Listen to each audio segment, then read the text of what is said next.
everyone, and welcome back to my channel Bonbon. Today I'm going to show you how to make this decadent and moist dates cake. It's rich with dates and so easy to make. You guys are going to love it. So start by adding your soft and pitted dates and water to your saucepan and cook on medium heat.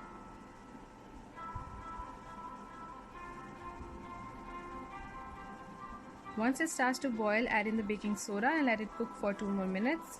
And the baking soda will help soften the dates even more.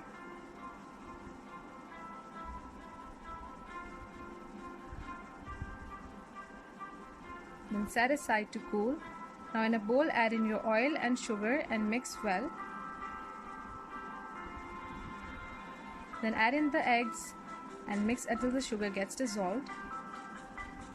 Now don't forget to subscribe to my channel. I post 4 videos a week, so go ahead and subscribe now.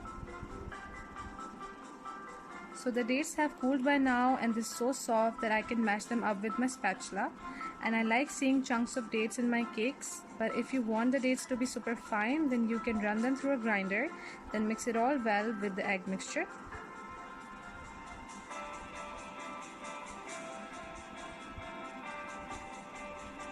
Now add the salt and baking powder to the flour, mix and then fold it in with the dates mixture.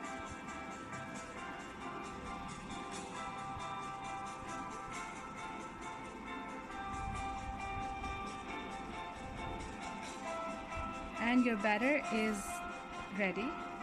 That's how easy it is. Now grease an 8-inch cake pan with oil. Then line it with butter paper and dust the sides with some flour. Now pour in your batter and bake in a preheated oven at 180 Celsius for 40 to 45 minutes. Once your cake is baked, let it cool for half an hour, then loosen the sides and take it out. Now I'm going to decorate my cake with some caramel sauce and walnuts, but you can totally enjoy it as it is, or maybe dust the cake with some icing sugar. I'm just spreading a thin layer of caramel sauce so that my walnuts stick to my cake. Then I'm sprinkling some chopped walnuts on top. And the link for this easy caramel sauce is in the description box below. Look at this beautiful cake slice. You can see the bits of dates all around and it's so soft and moist. You really need to try this cake.